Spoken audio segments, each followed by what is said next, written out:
C'est parti. Bien, c'est un mamar que le rabbi a prononcé il y a 40 ans. C'est très bien que Arbaïm Shana, 40 ans, c'est Adaïta de Rabbi.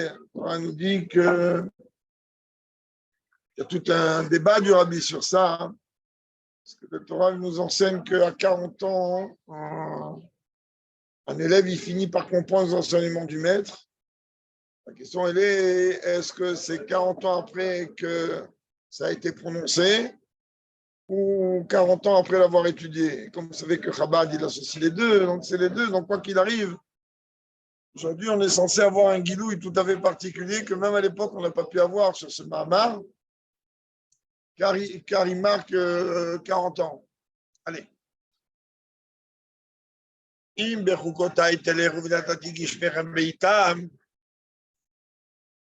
Si, d'après mes préceptes, vous allez marcher, etc., si vous marchez d'après mes préceptes, je donnerai vos pluies en son temps, etc. C'est un peu, on voit que cette paracha est tout à fait liée avec les événements que l'on vit. Dieu nous dit qu'il faut faire Torah Mitzvot et pas avoir peur de ce qui peut se passer autour, même si les choses ne sont pas faciles. Il est connu, une question posée, connue, ce que ça veut dire si, d'après les préceptes, vous allez marcher.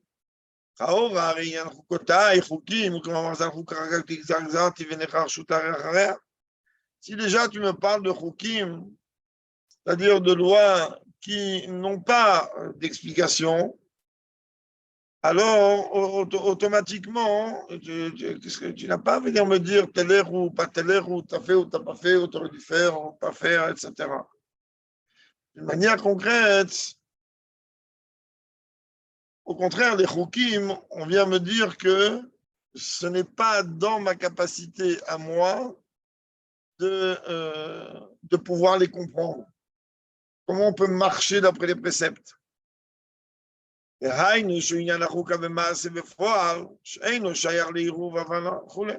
dire que d'une manière concrète, on est en train de parler de une mitzvah, mais dans l'action, la manière avec laquelle elle doit être accomplie. Et là, on t'explique que de toute manière, tu dois accomplir sans chercher la moindre explication parce que ça ne t'est pas donné.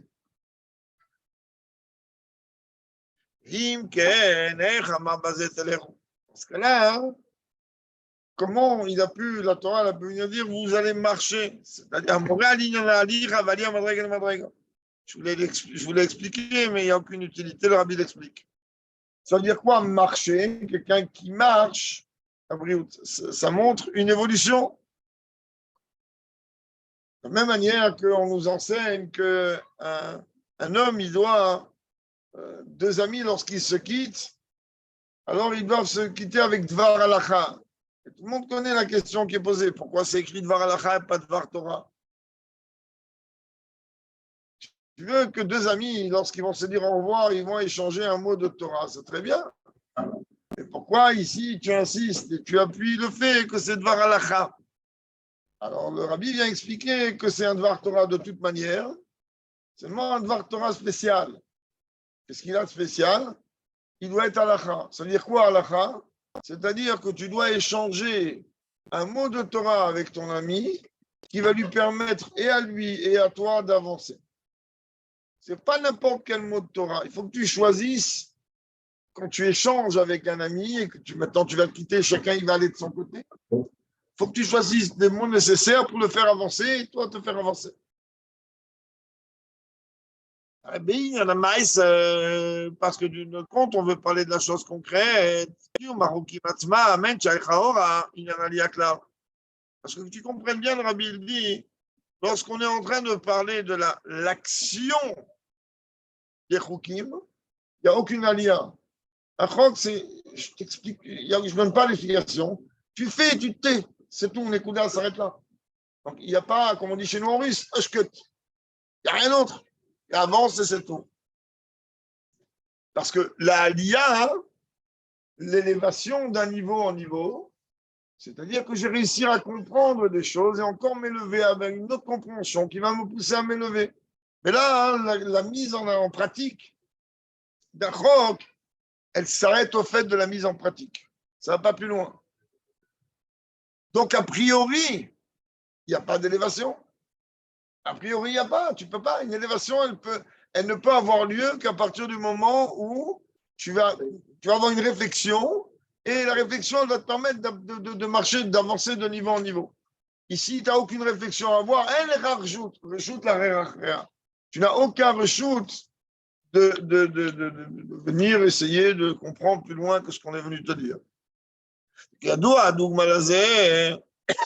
C'est connu l'exemple de ça.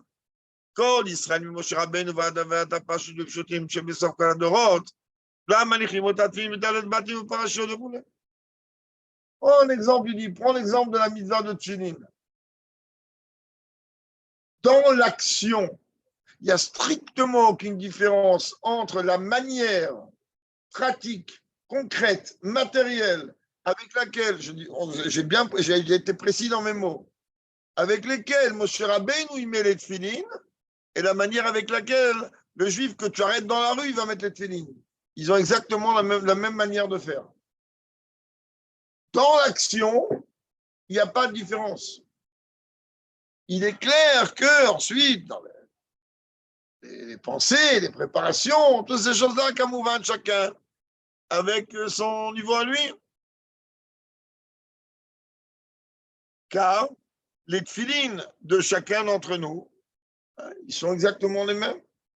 Il y a un parchemin entier ici qui contient les 4 parachiotes, et il y a ici 4 parchemins qui sont le décalque des 4 parachiotes, mais placés dans un ordre précis, mais on ne va pas rentrer le bichlal là-dedans. Moi, je vais mis de Jean-Philippe et Madrégot. Le fait que dans les mitzvot, il peut y avoir différents niveaux à Rézérak, mais kavanot à mitzvah. C'est un mitzvot. Là où il peut y avoir vraiment des différences, c'est uniquement dans la kavana. Je suis basé chez Achilou et Madrégot. Ou Meila, Gamalia, Madrégot. C'est uniquement dans la kavana. Et donc, automatiquement, dès qu'on est en train de parler de la kavana, alors automatiquement, là, tu peux te retrouver avec une infinité de niveaux. Car la kavana que le Moshe Rabbeinu il peut avoir, elle n'a strictement rien à voir avec la kavana du juif que tu arrêtes dans la rue pour qu'il mette les tefilines. Ça, je pense qu'il n'y a pas besoin d'expliquer.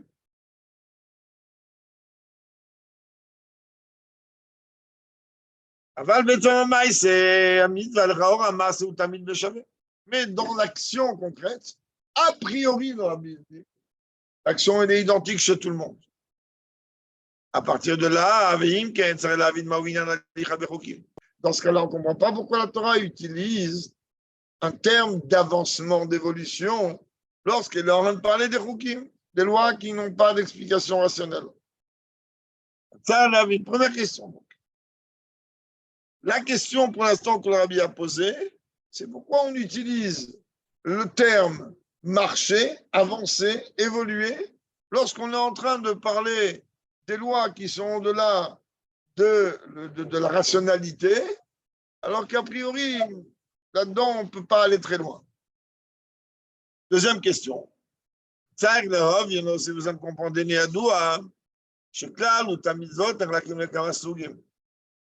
c'est très bien que les mitzvot sont en vérité répartis en plusieurs catégories. Chukim, mitzvot, edut ou mishpatim. Il y a les lois qui sont donc au-delà de logique, il y a les témoignages et il y a les mishpatim. Moi, je ne pas où vous êtes mitzvotai tishmo. Dans ce même verset, on me dit si, suivant mes préceptes, vous allez avoir marché, et mes mitzvot, respectez. Donc,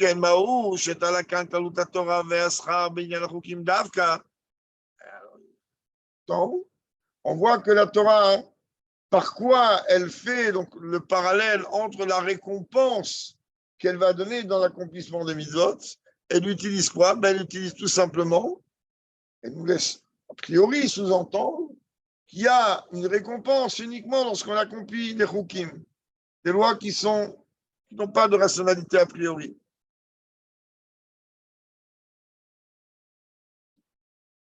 Chukim ou mitzvot, c'est-à-dire que les mitzvot dans leur globalité, et Edut ou Mishpatim. C'est-à-dire, il y a en vérité trois qui sont coupés en vérité en deux. Il y a la mise en application des Chukim, et il y a ensuite la mise en application des mitzvot qui sont considérés comme des Edut, et d'autres qui sont considérés comme des Mishpatim. Mitzvot, en général, sa relation, elle est beaucoup plus liée avec Chukim ou Mitzvot. Parce qu'il écrit Im bechukotai telechu, shetu amenim avet mitzvotai tishmoru. Donc même les Chukim, c'est des Mitzvot. Mais c'est des Mitzvot qui sont au-delà du rationnel, qu'il faut accomplir sans avoir besoin de rentrer forcément l'intellect. Ce n'est pas le cas des Edut ou des Mishpatim. Les Edut, ce sont des mitzvot qui ne sont pas forcément rationnels, mais ce sont des mitzvot c'est-à-dire quoi, qui ne sont pas forcément rationnels, c'est des mitzvot qu'en vérité, ou si elles n'ont pas été données par Dieu, on ne les aurait pas instituées. Mais à partir du moment où Dieu les a donnés, on peut comprendre, comprenons le Korban Pessah. Première année, le peuple juif, il n'a pas fait Korban Pessah. Quelle honte! Ils ne savaient pas. C'est que Bachala Chénit. Il dit quoi, ça veut dire quoi? Un moment comme ça, vous ne le marquez pas? Vous ne savez pas qu'il y avait besoin de le marquer. C'est bon, on est sorti d'Égypte l'année dernière, Mazal Tov. Et tu as dit, mais c'est pas seulement que tu dois le faire, mais tu dois le faire avec un korban, et avec un korban avec des dynimes bien particuliers. Hein? Bah oui. Dieu attendait que nous, de nous-mêmes, les choses elles viennent. Alors, les mitzvot qui sont liés avec les édoutes, les témoignages, c'est-à-dire ça vient témoigner sur un événement, alors ok, on peut comprendre logiquement. Et enfin, il y a les mitzvot rationnelles, les mishpatim. Tout est mitzvot.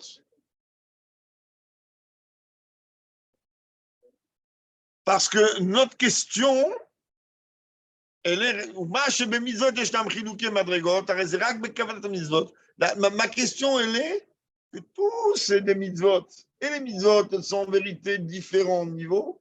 La seule différence, elle est dans les kavanot. Donc toi, tu peux venir imaginer que les chukim, on va les faire uniquement en kavana. Puisque de toutes les manières, la différence, elle est uniquement dans la kavana. Il ne te dit pas du tout. Les chukim, tu dois les accomplir au sens le plus élémentaire du terme, même si tu ne comprends rien. Et peut-être surtout si tu ne comprends rien.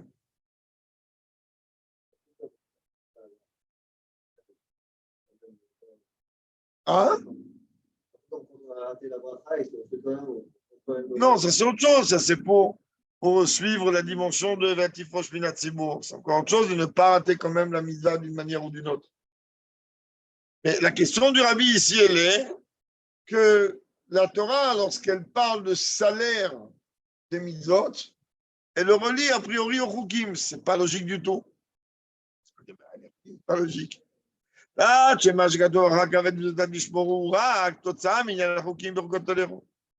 le fait qu'il est écrit ensuite, et mes mitzvot, vous allez garder, tout ça en vérité découle de quoi?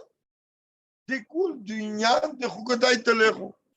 Kamouva Mitorat Kohanim, voit Pirush Rashi la Torah, comme c'est marqué là-bas dans le Midrash, Rashi le rapporte. Rashi dit, ça veut dire quoi? Marcher dans mes préceptes. Rashi le dit. Tu vas te fatiguer, tu vas t'investir dans l'étude de la Torah. Parce que ça ne peut pas être les mitzvot. Rachid te dit, ça ne peut pas être les mitzvot. Pourquoi? Parce qu'après, il est écrit, mitzvotai tishmoru. Mais ça ne veut pas dire que les rukim ne sont pas des mitzvot qu'il faut accomplir. Le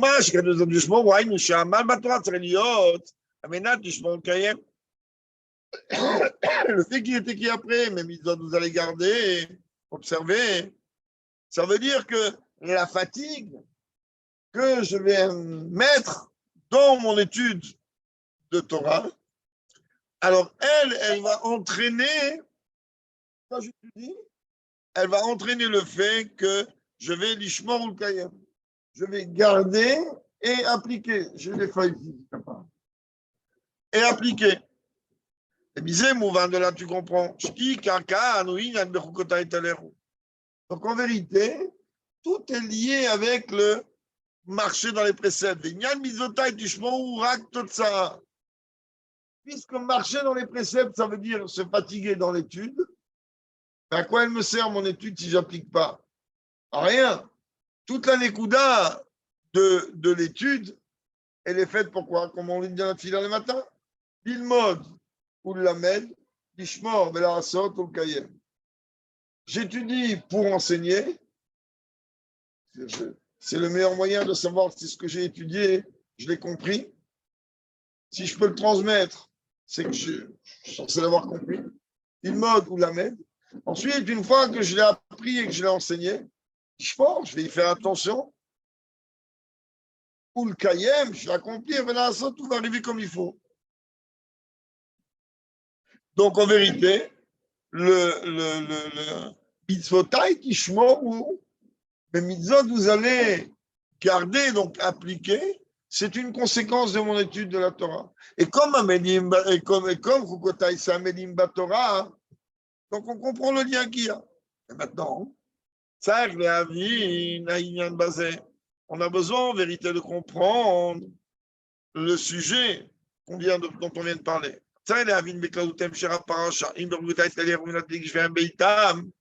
En plus, on a besoin de voir ce qui est écrit dans la suite, que si vous allez marcher dans mes voies, dans mes préceptes, alors je donnerai les pluies en leur temps. Je ne sais pas, que cette paracha-là vient en vérité parler de quoi? Du salaire des mitzvot. C'est bien faire ici. Tout sera gaspillé les mitzvot. Mais plus que ça, on est en train de me parler d'un salaire matériel sur les mitzvot. C'est pas logique du tout. Tu vas dire, oui, les chokim, c'est pas logique. Je pense que tout le monde a fait Rambam aujourd'hui. Le Rambam aujourd'hui, on arrive vers la fin du Rosh Teshuvah. Le Rambam aujourd'hui, il est en train de te dire, comprends, pourquoi les Chachamim n'ont pas été capables de donner un parallèle, une image du plaisir que l'âme, de la délectation, c'est pas, même pas du plaisir, de la délectation que l'âme est là lorsqu'elle perçoit Ziva Shrina, un faisceau de la Shrina. On est des humains, nous. On sait très bien, plaisir, on sait ce que c'est. Oui, écoute, Ziva Shrina, c'est comme demain soir quand tu vas manger ton couscous.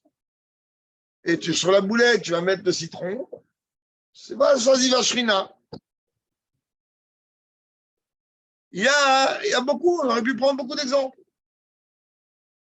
Le Rambam, il dit une phrase très, très, très, très puissante, comme toute son œuvre d'ailleurs.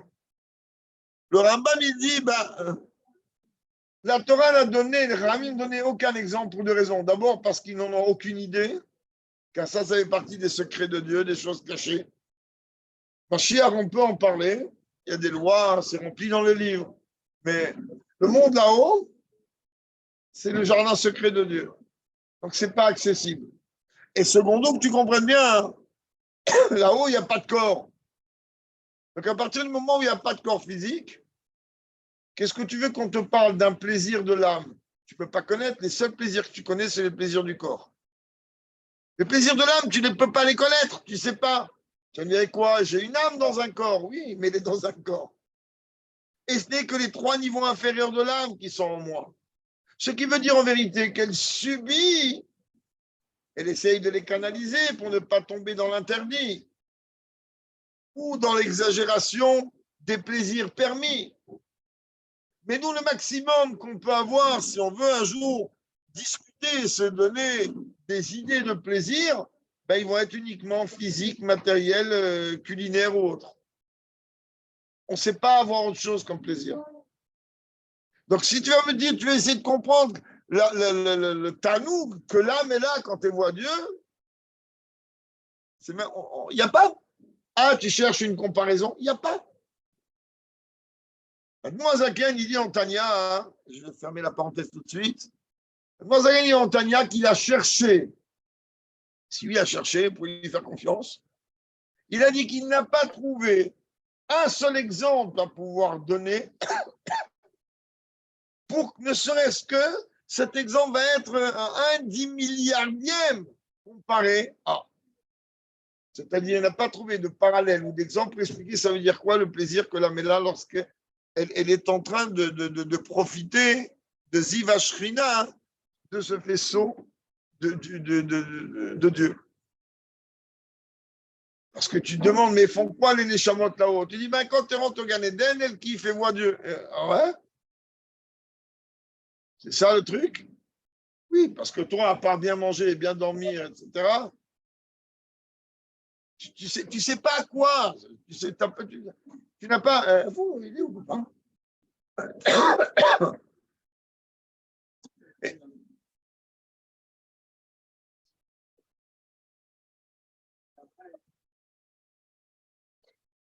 C'est, comme on dit, élémentaire, mon cher Watson. D'ailleurs, le rabbi il va te l'expliquer plus en détail par rapport à la réponse qu'il va apporter à la question qu'il vient de poser.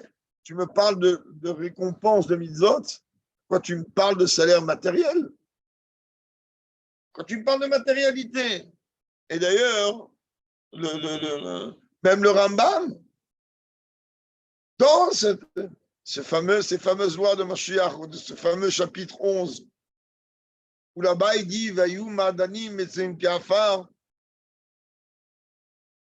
Ce que tu viens de me raconter. Tu as rien de me parler que Machar il va arriver, qu'il va faire une révolution dans l'univers. Dieu il va se dévoiler, mais t'inquiète pas, tu vas manger, tu vas boire, tu vas kiffer comme jamais tu as kiffé de ta vie. C'est ça la récompense de Mashiach.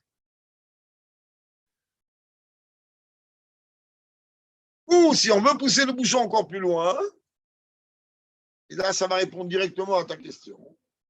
Le jour de Rosh Hashanah, c'est le jour où on couronne Dieu en tant que roi. Le Icar de Rosh Hashanah, avant le jour du jugement, c'est prendre une couronne et la poser sur la tête de Dieu. C'est une image. Ce jour-là, tu oses demander à Dieu tes besoins matériels. Quel chutzpah. C'est le jour où tu cries Yehi Ameler, vive le roi. Et la seule chose que tu trouves à lui demander, c'est qu'il va te combler tes besoins matériels en commençant par la vie, c'est un besoin matériel. La bonne santé, c'est un besoin matériel. Ça, la femme, les enfants, le khoulou. Mais comment ce jour-là, tu ne viens pas demander que du divin, que du spirituel, que de l'amour de Dieu. Tu demandes que de la matérialité. Parce que toute la nékouda de la création de ce monde, c'est de faire une demeure pour Dieu. Avec quoi tu fais une demeure pour Dieu? Avec la matérialité. Et donc, quand tu demandes la matérialité, tu lui demandes la matérialité pour quoi faire? Pour appliquer sa volonté. Tu veux que je donne beaucoup de tzedaka? Ben, donne-moi de l'argent. Tu veux que j'ai une belle paire de tefilines? Ben, c'est pareil. Si tu ne me donnes pas de l'oseille, je ne peux pas m'acheter une belle paire de tefilines. Tu veux que j'étudie la Torah? Enlève-moi mes soucis. Si j'ai une migraine ma tête va exploser, comment tu veux que j'étudie?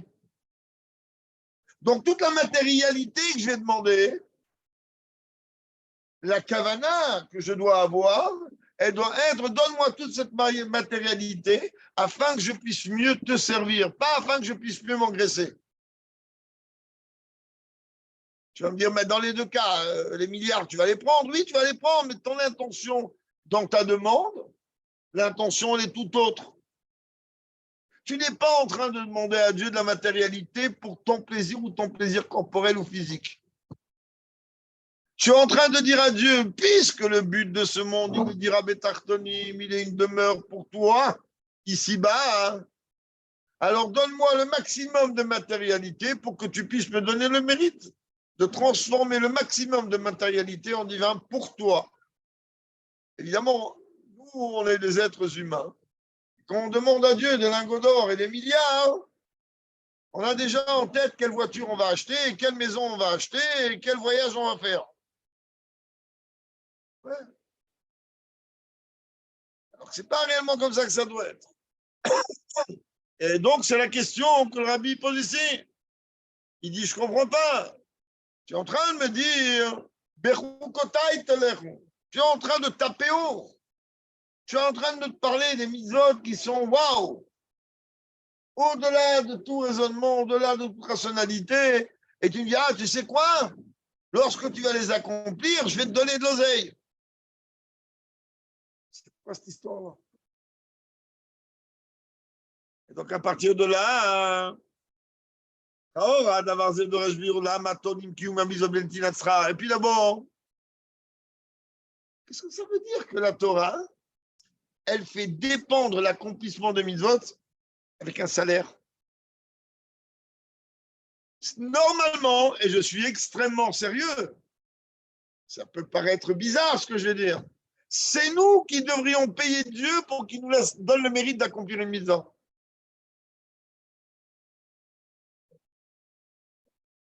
On devrait dire à Dieu, regarde, laisse-nous, t'es prêt à payer. Ce sera un mitzvah, le salaire du mitzvah, c'est une mitzvah. Comme on a dit hier au Shion, de la même manière que lorsque Dieu préserve, on rentre dans un cimetière, on doit cacher les tzitzit. Pourquoi?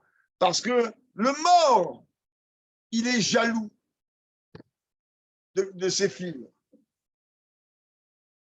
Le règle arrache. Lui, il sait ce que c'est que ses fils. On ne sait pas. Et lui, qui est sous terre, il dit à Dieu, je suis prêt à payer tout ce que tu veux pour que tu me remettes sur terre, pas pour manger une dafina ou un couscous, pour que je puisse mettre les tzitzit même une minute, faire la bracha et remonter.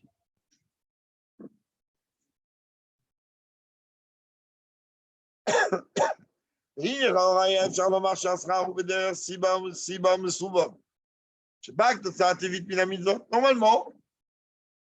doit y avoir une cause à effet.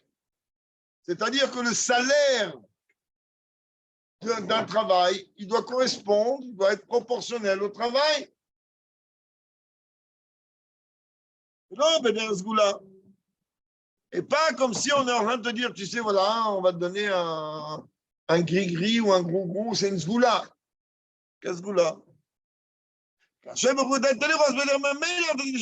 Ah, mais quoi? Lorsque vous allez marcher dans mes préceptes, alors automatiquement, je vais vous donner des pluies en leur temps. Les pluies en leur temps, quand chacun a déjà étudié au début de la Seret Ta'anit, les pluies, ça veut dire, entre autres, la parnassa. ואני עכשיו אומר, כן, שאני מה ונתתי גשמיהם וכולי, שמזה משמע שתהיה פעולה מיוחדת, תהיה עשרה בדרך סגולה. Mais d'une manière concrète, on est en train de me dire que l'action même de ma mitzvah, elle va, oui, entraîner une récompense. Donc, en vérité, tu es en train de me dire qu'accomplir une mitzvah, c'est une sgoula pour avoir telle ou telle chose. Il y a certaines mitzvot pour lesquelles, lui, on va dire c'est une sgoula. D'ailleurs, Dieu lui-même le dit. Dieu dit, testez-moi la mitzvah du maaser. Dieu, il te dit, il fait la provoque. Teste-moi. Par ça, on n'a pas vu dans les autres mitzvot que Dieu dit, teste-moi. Le vrai problème, le rabbi, il dit, c'est qu'on n'arrive pas du tout à comprendre. Pas du tout. Pourquoi? La contrepartie de l'accomplissement d'une mitzvah, elle est rattachée à des destinations, à des fins matérielles. Pas matérielles. En vérité, si on veut résumer cela, Alors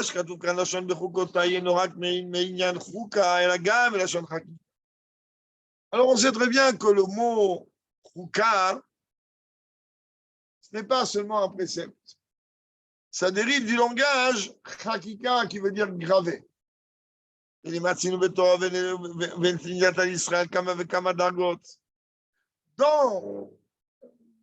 la Torah, au peuple juif, il y a plusieurs niveaux, chacun différent de l'autre. Il y a Torah Shebirtav, la Torah écrite, Torah Shebe'al Peh, la Torah orale, c'est un Tanivrot, et il y a la source de tout ça, c'est les 10 commandements. C'est quoi les 10 commandements? Les 10 commandements, ce sont deux rochers de pierres précieuses sur lesquels Dieu a gravé les 10 commandements. Dieu a gravé 620 lettres qui flottaient. Il y avait un lien de miracle tout à fait particulier, que les lettres se lisaient des deux côtés de la même manière. Donc les 10 commandements, il n'y a que 10 commandements, mais il y a 620 lettres. Donc en vérité, on voit ici que la Torah, elle est donnée tout entière et d'une manière voilée. Il faut diluer. Plus que ça, on a entendu de la bouche de Dieu que les 2 premiers commandements. Le premier, il englobe en lui toutes les mitzvot positives, va te casser la tête pour les trouver. Et le deuxième, il englobe en lui les 365 mitzvot négatives, va te casser la tête pour les trouver. Donc au début, tu as dû concentrer, et là c'est gravé. Ensuite, ça se dilue à travers la Torah écrite, les Sifrei Torah comme Moshe Rabbeinu a écrit. D'accord? Les Sifrei Torah qu'on a ici. Ils n'ont pas bougé, c'est les mêmes, je vous rassure. Et ensuite, on arrive à la Torah orale, la Mishnah, la Gemara.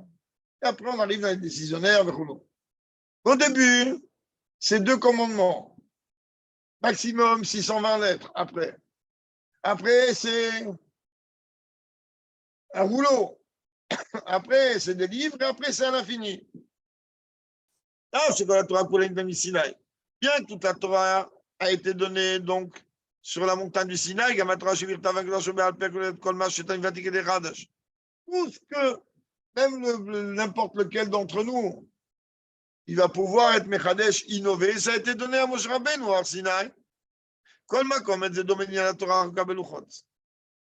Tu peux penser ce que tu veux, dire ce que tu veux, imaginer ce que tu veux, mais toute cette Torah-là, tu ne peux pas la comparer à la Torah qui était gravée dans les Luchot. Même le Sefer Torah qu'on a ici, il est écrit. Les Luchot, c'est gravé. Et donc il dit, tu ne peux pas du tout bichlal, il n'y a même pas possibilité. Et en plus, là où il y avait la véritable notion de gravé, c'était dans les premières tables de la loi et pas dans les deuxièmes. Ou dans les deuxièmes, c'était moins, le miracle était moins important. Parce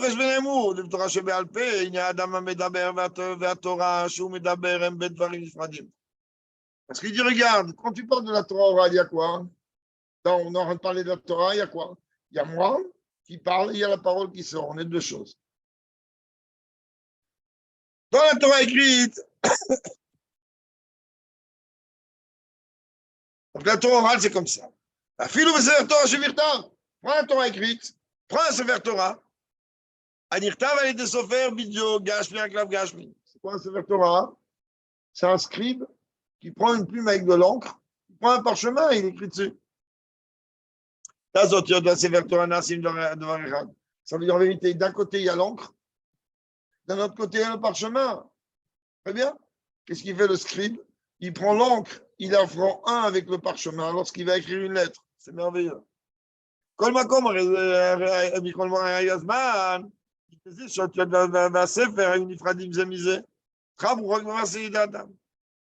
est-ce qu'il y a eu une relation et une liaison et ce soit confondu les lettres du Sefer Torah sur le Sefer Torah au moment où l'homme est venu, il les a écrits.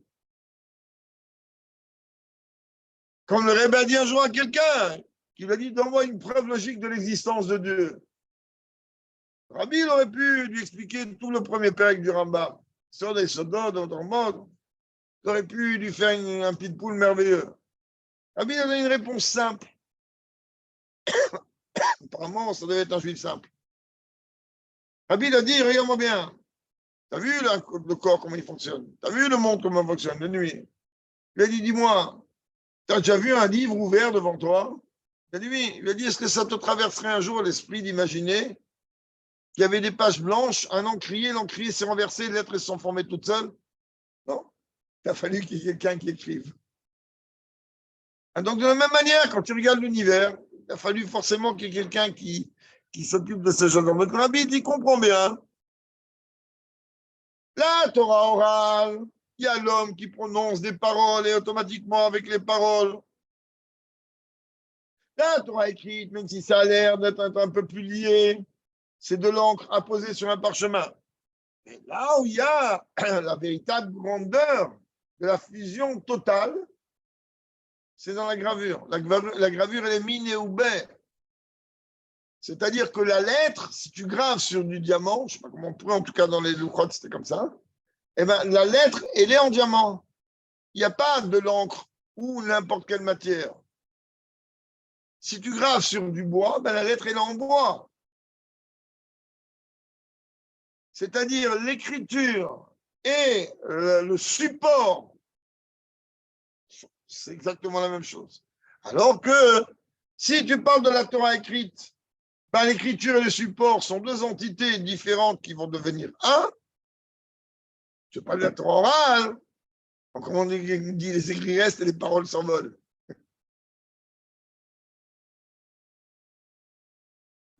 הזמן שלפני זה שוטט בספרים נפרדים זה מזה והתחברו רק בהסתה. ולכן אפשר שגם אחר כך תהיה מציאות של הפרדה של מן הספר.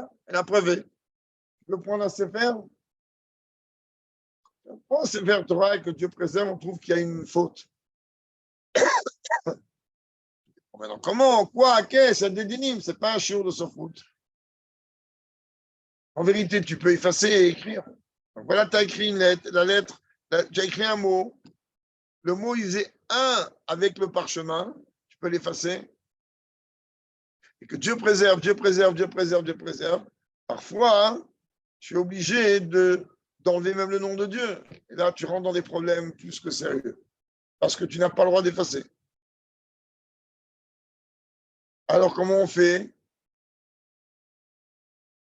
Comment on fait? D'abord, il faut être un professionnel. Ça ne peut pas être le premier venu qui arrive et qui est capable de toucher un chamavaï. C'est impossible. Parce qu'on comprend bien, on l'a vu dans Rambam au début. Je préserve, effacer Hachem Ishmor, c'est une vraie catastrophe. Alors, d'un autre côté, il ne peut pas effacer. De deux, comment il va s'en sortir? Alors, il y a ce qu'on appelle le déclaffage. Ils prennent une... Je dis, il faut être un grand professionnel. Le parchemin, en vérité, c'est de la peau. Même la peau humaine. Il y a différentes couches. Et on se lève, on se blesse, pardon. Il y a des couches de peau qui partent. Mais la couche, la couche de peau elle est extra fine. Sauf faire, s'il doit, par exemple, pour une raison ou une autre, déclaffer, je préserve le nom de Dieu, il est obligé de prendre, je vais lui faire, c'est extrêmement impressionnant. C'est pas, je dis, c'est pas le premier sophère, même s'il est ça doit être quelqu'un d'abord avec une grande crainte de Dieu et l'homme chalet. Prends une lame gilette, il applique comme ça, donc ça fait comme un demi-cercle, et il pose sur le début, la fin, suivant comment il veut, et il fait comme ça. Et il enlève la couche où les lettres du nom de Dieu sont écrites. Et il reste une couche en dessous, donc il ne trouve pas le parchemin. Oui, mais c'est pas tout le monde sait faire. Non, aujourd'hui, il y a des machines, tu crois quoi, que les sophrim, ils se fatiguent comme avant à gratter. Aujourd'hui, il y a, c'est un mot X, Y ou Z, il y a ce qu'on appelle des gommes électroniques. Sauf faire, il a fait une erreur en 3 secondes, dites le gomme. Mais pas le nom de Dieu, ça, il ne peut pas. Il a dans la main Boutpak Yudkevavke qui met en Gnisa. C'est exactement le terme. Il reste une pellicule. Et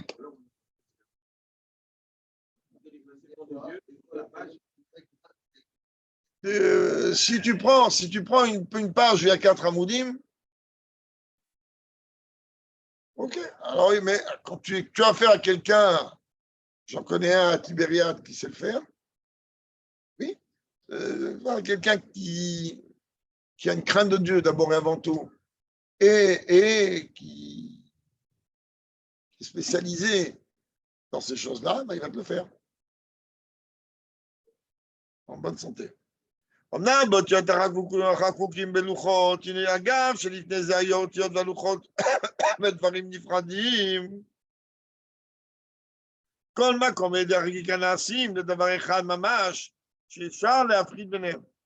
Alors il dit, de la même manière, comment tu me parles de graver, tu prends une pierre, ensuite il faut graver. Qu'en vérité, la Bible dit qu'à partir du moment où tu graves,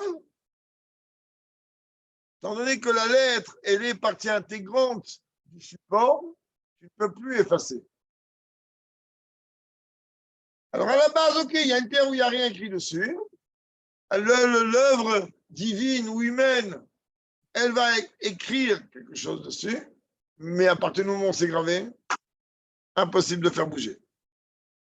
Alors, Rabbi dit tout ça, c'est très joli, mais d'une manière concrète, dans mon service de Dieu, qu'est-ce que ça m'apporte?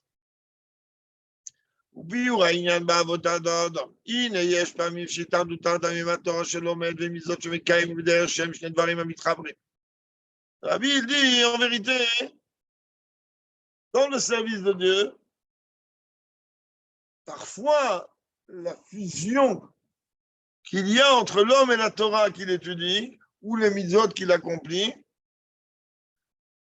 c'est comme deux choses qu'il veut essayer de faire fusionner. לכן, הנה מצד עניין הבחירה, נתתי לפניך את החיים והפכו, charge mitzvot של ההפרדה ביניהם. Étant donné qu'en vérité, l'homme, il a un libre arbitre. Ça veut dire, il dit, Dieu, il a donné un choix. Il va choisir la vie et l'inverse. Ça veut dire que l'homme, il a dit Rambam, encore une fois, on revient sur le Rambam d'aujourd'hui, que l'homme, il a vraiment un libre choix. C'est ce qu'il veut. C'est ce que tu as envie. Personne, il va venir t'empêcher de faire quoi que ce soit. Il dit, c'est possible que quoi? Que il y ait eu une déconnexion entre moi et ma Torah, Dieu préserve. Entre moi et mes mitzvot. Mais il y a des gens qui servent Dieu d'une manière beaucoup plus élevée, c'est-à-dire que leur façon de servir Dieu, elle est comparée à ces lettres gravées. C'est-à-dire,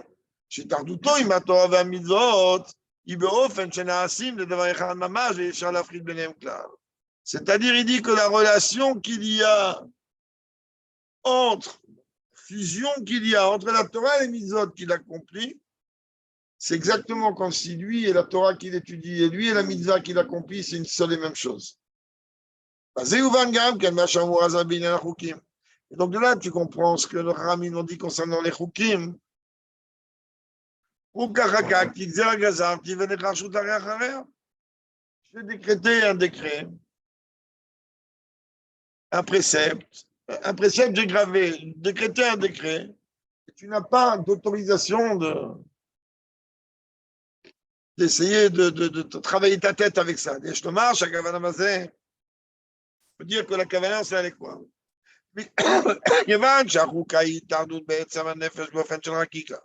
Étant donné que la Chouka, elle représente en vérité la fusion de l'âme avec Dieu dans une manière de graver, qu'est-ce que tu veux essayer de réfléchir? Qu'est-ce que tu veux essayer de penser? Elle rajoute à rien. Tu n'arriveras à rien. Tu vas essayer de penser sur toi, tu fais une seule et même chose avec Dieu. Quand chacun, j'ai une cachoute à dire qui m'est marlé au tamikor à Dibou, quoi à Marseille, quand on s'attache à Dieu avec un chok, Alors c'est complètement au-delà de la force de la parole ou de l'action. Parce que c'est un attachement en vérité avec Dieu qui est profond et intrinsèque, l'essence même de l'âme, au-delà de tout dévoilement de l'âme. Ça devrait être, ça le sera la mitzvah. C'est pour ça que ça se traduit de toute manière de cette façon-là. C'est comme quand on vient de l'Akba Omer. Il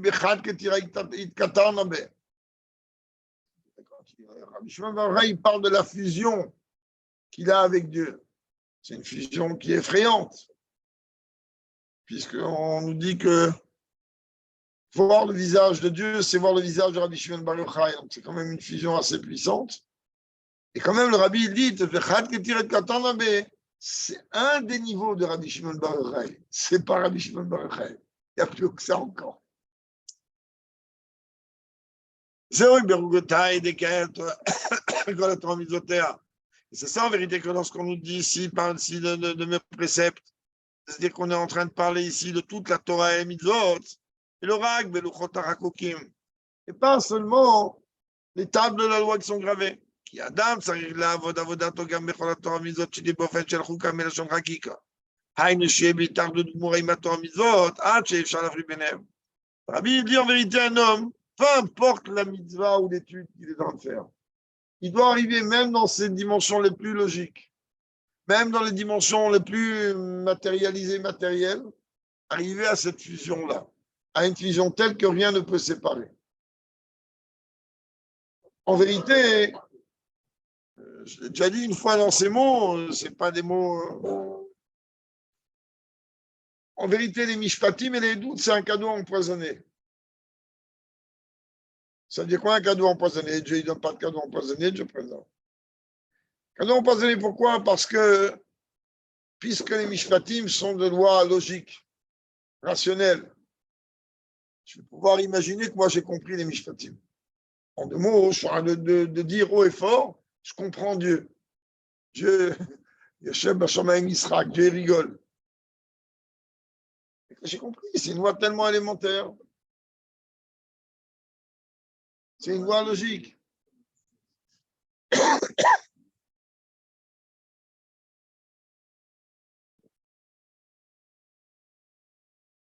Le Gemara dit, si la Torah n'avait pas été donnée, on aurait appris la pudeur du chat et l'interdiction de voler d'une fourmi.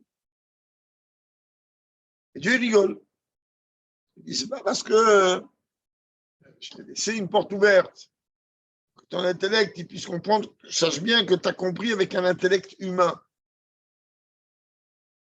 Et le père du rabbi, il peut te prendre n'importe quelle mitzvah, il te rend chocolat avec pour te montrer que c'est une mitzvah, c'est un avec Dieu. En vérité, tout le but, il est d'arriver à quoi? C'est d'accomplir les mitzvot les plus logiques de la même manière qu'on accomplit un chok.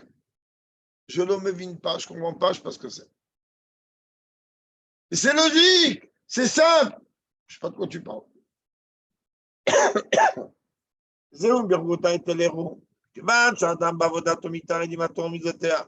C'est ça qu'on dit que si dans parmi mes préceptes vous allez marcher, tant donné que l'homme, à travers son service de Dieu, il s'unifie avec la Torah et les mitzvot, et automatiquement, pas seulement avec la Torah et les mitzvot. Qui dit Torah et mitzvot, il dit quoi? Il note la Torah, on va mettre sa vie à mitzvot. Il s'unifie avec celui qui donne la Torah et celui qui en donne la mitzvah.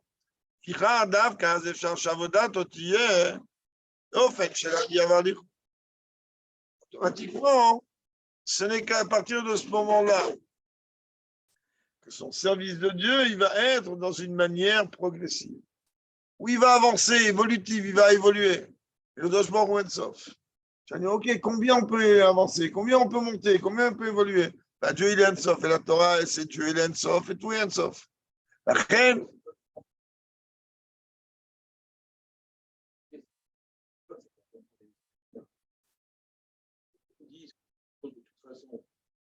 La raison qui cache derrière tout cela, tu ne vas pas la comprendre parce que c'est le racine de Dieu, la force de Dieu.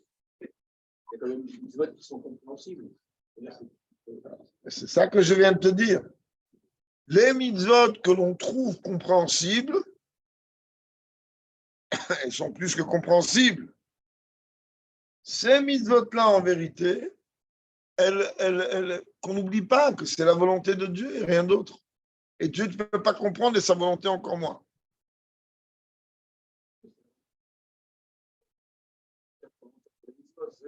Mais c'est ça que je te dis ici, il te dit en vérité, même quelque chose que tu comprends, tu dois arriver à t'unifier avec Dieu, comme si tu ne comprends rien, car c'est au-delà totalement de cette dimension de compréhension. Rabbi dit donc en vérité, il n'y a pas de limite. Tu peux t'élever nos limites. שכבר בעומדו במדרגת הראשונה ובתענית התאחדות עם הקדוש ברוך הוא לפי דרגתו, qu'est-ce que Rabbi te dit? Il te dit, mais même déjà lorsque tu accomplis les choses au premier degré, au premier niveau, tu es quand même unifié avec Dieu. Et tu es unifié avec Dieu comment? En fonction du niveau que tu es aujourd'hui. Comme la congregation que tu sauf. Et comme Dieu est sauf, il y a l'autre malama. Tu le fais autant que tu veux. On n'est pas en train de te dire que les mitzvot que tu comprends logiquement, ça ne veut rien dire. C'est parce qu'on a rien à dire. On est en train de te dire, comprends que même si aujourd'hui tu as une fusion avec Dieu et ta compréhension elle est au top niveau, ok, à ce niveau-là, Dieu il est infini, monte encore plus haut. יש לומר שהוא עליך מבוא במקום אחר כאשר אדם עובד הקדוש ברוך הוא מאודיך שהוא מאוד שלך. מאוד לפי הכל מדרגת. Dieu te demande que quoi? Ça veut dire bechol meodecha, de tous tes moyens. Si on va traduire le terme moyen, le mot moyen par moyen financier, quelqu'un que lui, il a que 100 shekels en poche et qui va donner les 100 shekels à la Zdaka, on est tous d'accord qu'il a infiniment plus de mérite que celui qui a 1 milliard et qui va donner 200 shekels. Celui-là, il a utilisé 100% de ses capacités et l'autre, il n'a même pas utilisé un 10 milliardième de ses capacités. Pareil dans l'Imouna Torah. Quelqu'un que lui, il est capable d'étudier 20 heures par jour et qui étudie que 10 heures, il a moins de mérite que celui qui est capable d'étudier 20 minutes et qui étudie un quart d'heure. Celui-là, il a utilisé 80% de son potentiel et l'autre, il a utilisé 100% de son potentiel. Donc le Rabbi, il te dit, quand on te dit de tous tes moyens, c'est tes moyens à toi au stade d'aujourd'hui. Demain, tu auras d'autres moyens à un niveau différent.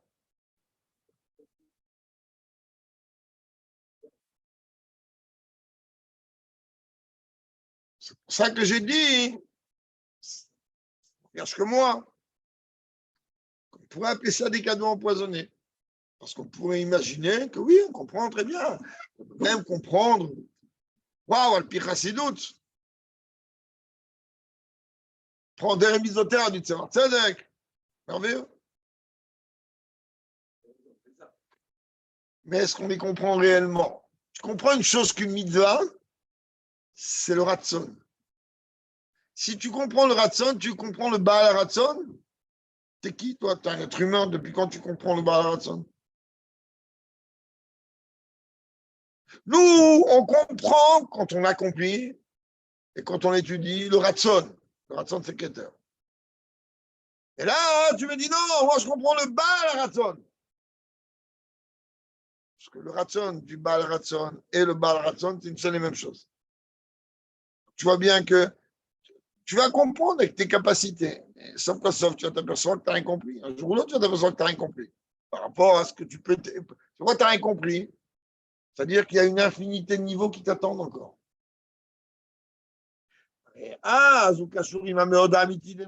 Si maintenant, toi,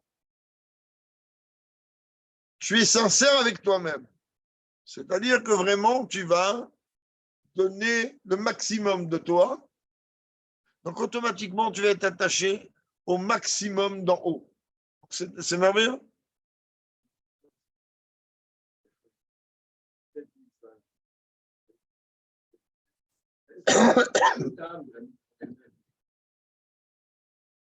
En partie, on t'a expliqué.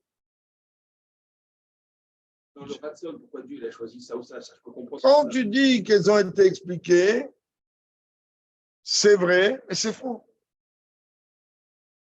Dieu, il a donné une explication rationnelle, c'est-à-dire il est venu donner une explication dans la Torah terrestre. Tu es en bas, alors voilà, je t'explique avec des termes d'en bas. De la même manière que lorsqu'on parle de Dieu, on dit le bras de Dieu, les yeux de Dieu, je peux utiliser un langage humain.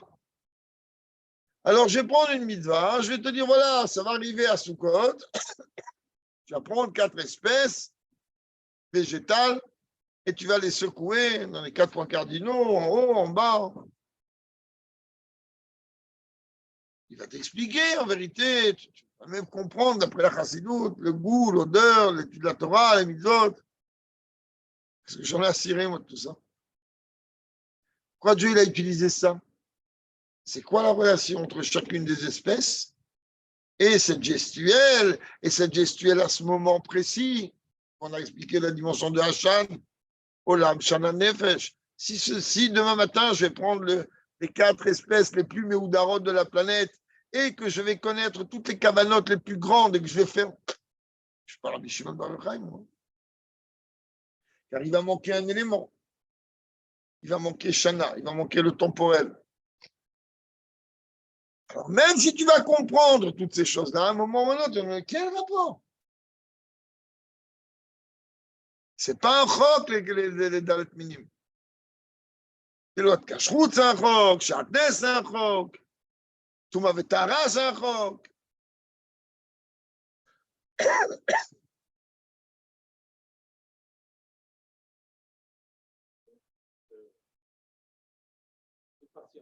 Oui. זה יש בעת עניינים. אחד שגם המאות שלו, יש בו מן המאוד האמיתי. Quand tu vas réellement être sincère avec toi-même, donc tu vas t'apercevoir que ton méode à toi, il va contenir une partie de sincérité. וכיוון שהמאוד שלו קשור עם המאוד האמיתי, étant donné que mon maximum, il va être attaché avec le méode véritable, c'est-à-dire Dieu, on va me dire, j'ai seulement Berotolagia et la méode amitié. Donc oui, tu vas arriver, ton âme, elle va arriver à une évolution, une dimension très très haute. Donc on te dit, tu arrêtes de dormir et tu arrêtes de venir imaginer que tu vas stagner. D'ailleurs, qui n'avance pas, recule. C'est-à-dire, sache que plus tu vas te travailler et plus tu vas fusionner avec celui qui est le Baal Haratzon, le Metzavé à Mitzot, celui qui ordonne les Mitzot. Et alors, comment on arrive à ça?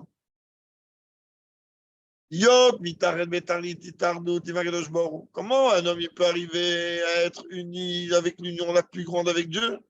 C'est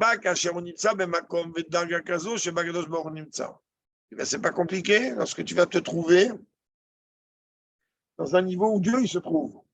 C'est quoi ça? Dieu, il est dans ce monde. Et pourquoi là-haut, il n'est pas? Oui, là-haut, il est dévoilé, mais c'est pas ça sa volonté à lui. Sa volonté à lui, c'est ici. Dieu, il veut avoir ici une demeure.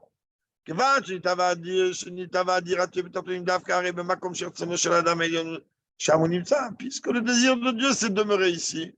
Là où la volonté de l'homme, lui, il se trouve. Alors là où la volonté de Dieu, c'est là où il se trouve, et Dieu, il veut ici.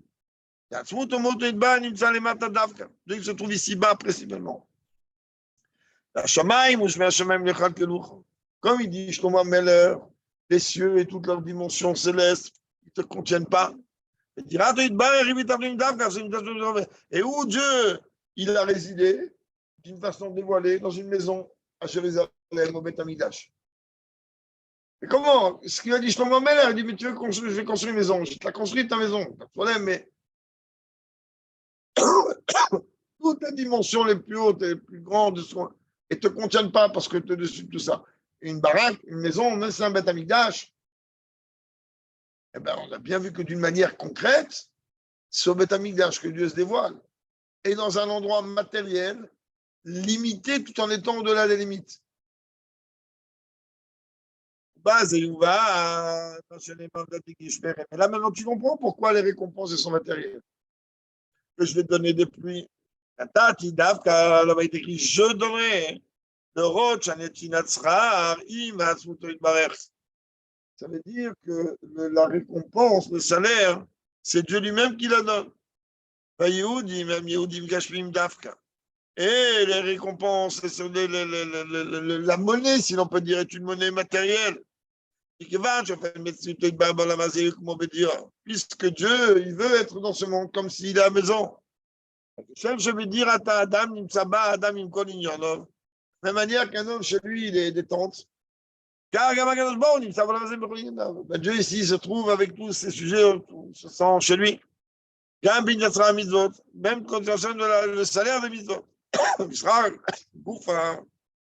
Et il sera rouhani. Et quand il parle déjà de récompense, il dit je ne donne pas une récompense spirituelle. Et la chenim, shabitvarim gashmim, ça va descendre et se concrétiser dans les choses matérielles. Mon berajmi, chez l'amirat de la Torah, shelo, yadok shem gashmim. C'est très bien toute l'histoire. La Gemara rapporte qu'ils sont venus voir Rabbi Shimon bar Yochai. Il a pris, il ne veut pas. Il a dit, la pluie est tombée. Il connaissait les codes. C'est ça que cette paracha-là, elle termine en disant et je vous ferai avancer la tête haute. En vérité, un seul pilier qui contient en lui deux niveaux. Et en un seul mot qui représente en vérité l'essence même de Dieu. Comme ça expliqué ailleurs. C'est comme là-bas, le prophète dit, il va nous faire revivre de ces 2 jours. Il est en train de parler ici de la relation avec les 2 Beth Amikdash qui ont été détruits. Ou bien, le 3e jour, il va nous lever, on va vivre devant lui, il fait allusion ici au 3e Beth Amikdash. Il y a la mifra, après qu'on a passé toute cette période donc de galoute, on va finir par arriver à ce 3e jour. Le 3e, on sait très bien que dans les sirotes, c'est différent, c'est ce qui permet en vérité de donner la relation entre les deux. Et là, c'est dit en vérité, ça représente la dimension de l'essence même de Dieu, venir et les mamash, on vivra devant lui, face à lui concrètement. Et en vérité, je vais dire avec le mois de Sivan, que lui, il est le 3e mois. C'est le jour où le peuple juif est arrivé sur la montagne, au pied de la montagne du Sinaï. Quand Israël et Gada, qu'Israël a campé face à la montagne, comme un seul homme avec un seul cœur, avec un seul cœur. De